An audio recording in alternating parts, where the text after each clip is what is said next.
കുരുമുളകിൻ്റെ പണി മുഴുവനായി ഉണ്ടായിരുന്നില്ല.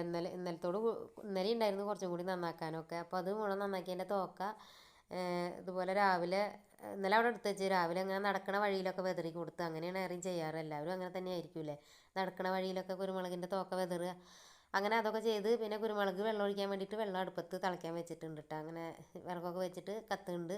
കുറച്ചും കൂടി കുരുമുളക് ചൂടുവെള്ളം ഒഴിക്കാണ്ട്. പിന്നെ ആ സമയം കൊണ്ട് മീനൊക്കെ നന്നാക്കി വെച്ചിട്ടുണ്ടായിരുന്നു ആദ്യം തന്നെ. അപ്പോൾ കറി വെക്കാനുള്ള മാങ്ങയൊക്കെ നുറുക്കി റെഡിയാക്കി. പിന്നെ ഉള്ളിയൊക്കെ നന്നാക്കാനും അങ്ങനെയുള്ള പണികളൊക്കെ ഉണ്ടായിരുന്നു. അപ്പോഴേക്ക് വെള്ളം തിളച്ച് കുരുമുളകിൽ ഒഴിക്കാനുള്ള വെള്ളം തിളച്ചപ്പോൾ അതിലൊഴിച്ചിട്ട് വെച്ചിട്ടാ. ഒരു 3-4 മിനിറ്റ് അങ്ങനെ തന്നെ വെക്കണം. പിന്നെ ആ സമയം കൊണ്ട് ചോറിന് വെള്ളം വെച്ചടുപ്പ്. പിന്നെയും പോയിട്ട് കുക്കുംബറൊക്കെ നന്നാക്കി സാലഡ് ഉണ്ടാക്കാൻ വേണ്ടിയിട്ട് അതൊക്കെ റെഡിയാക്കി വെള്ളത്തിലിട്ട് വെച്ച് തോലി എത്തിയിട്ട് പിന്നെ സവോളയും പച്ചമുളകൊക്കെ അത് തോല് ചെത്തിയിട്ട് അങ്ങനെ വെള്ളത്തിലിട്ട് വെച്ച് അപ്പോഴേക്ക് കുരുമുളക് ഊറ്റി വെച്ചിട്ടാ കൊട്ടക്കയിൽ ഊറ്റി വെച്ച് പിന്നെ കുറച്ച് കൊട്ടയിലും ഇട്ട് അരിപ്പ കൊട്ടയിലിട്ട് പിന്നെ ഇത് കുക്കുംബറൊക്കെ ചോപ്പറിലിട്ട് ചെറുതാക്കി നുറുക്കി കുറച്ച് ചെറുനാരങ്ങ പിഴിഞ്ഞൊഴിച്ച് ഉപ്പിട്ടിട്ട് അതും അങ്ങനെ റെഡിയാക്കിയിട്ട് മാറ്റി വെച്ചിട്ടാ. പിന്നെ അപ്പോഴേക്ക് വെള്ളമൊക്കെ തിളച്ച് അപ്പോൾ ചോറിനുള്ള അരിയൊക്കെ ഇട്ട് അതവിടെ കിടന്ന് വേവുണ്ടിട്ടാ.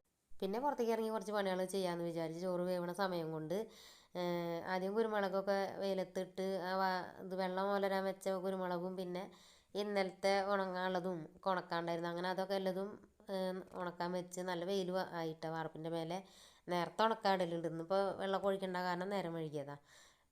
പിന്നെ കോഴിമുട്ട ഉണ്ടാകാൻ നോക്കിയതാണ് അവിടെ നിന്ന് ഇറങ്ങി വരുമ്പോൾ, അല്ലെങ്കിൽ കാക്ക എടുത്തുകൊണ്ട് പോകും. അങ്ങനെ കുറച്ച് പണികളൊക്കെ കഴിഞ്ഞ് വന്നപ്പോഴേക്ക് ചോറ് വെന്ത്. അപ്പോൾ ചോറ് വെന്ത് അടുപ്പത്ത് കറി റെഡിയാക്കി വെച്ചിട്ടുണ്ടായിരുന്നു. അപ്പോൾ കറി അടുപ്പത്ത് വെച്ചിട്ടാണ്. പിന്നെ കറി തിളയ്ക്കുന്ന സമയം കൊണ്ട് ഞാൻ കുറച്ച് ചൂല് ഒഴിയാമെന്ന് വിചാരിച്ചിട്ടാണ്. ഞാൻ ഇങ്ങനെ പുറത്ത് കൊത്തി കഴിഞ്ഞിട്ട് ഇങ്ങനെ ഇവിടെ കൊടുന്ന് വെച്ചിട്ട് ഇവിടെ നിന്നിട്ടാണ് ഒഴിയലിട്ട്. അപ്പോൾ ഇത് കറി വേവണ നോക്കും ചെയ്യുക, ഇത് ഒഴിയലും കഴിയും.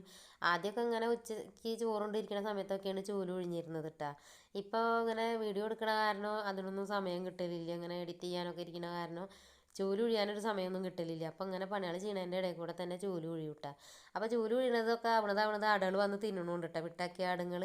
അപ്പോൾ അത് ഒഴിഞ്ഞ് കഴിയുമ്പോഴേക്ക് കൂട്ടാൻ വെന്ത് കുറച്ച് ചൂലേ ഒഴിഞ്ഞിട്ടുള്ളൂ കേട്ടോ. ബാക്കി ഇനി പിന്നെ ഒഴിയുള്ളൂ.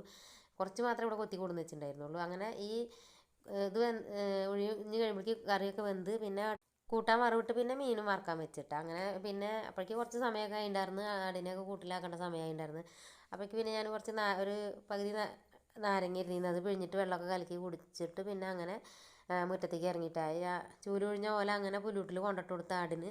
അങ്ങനെ പിന്നെയും പണികൾ കുറേ ആടിനെ കൂട്ടിലാക്കാനൊക്കെ ഉണ്ടായിരുന്നു. അപ്പോൾ അതൊന്നും വീഡിയോ എടുത്തിട്ടില്ല. അപ്പോൾ ഇന്നത്തെ വീഡിയോ അത്രയൊക്കെ തന്നെ ഉള്ളൂ കേട്ടോ. ഇഷ്ടമാവുകയാണെങ്കിൽ ഒന്ന് ഷെയർ ചെയ്തോളൂ.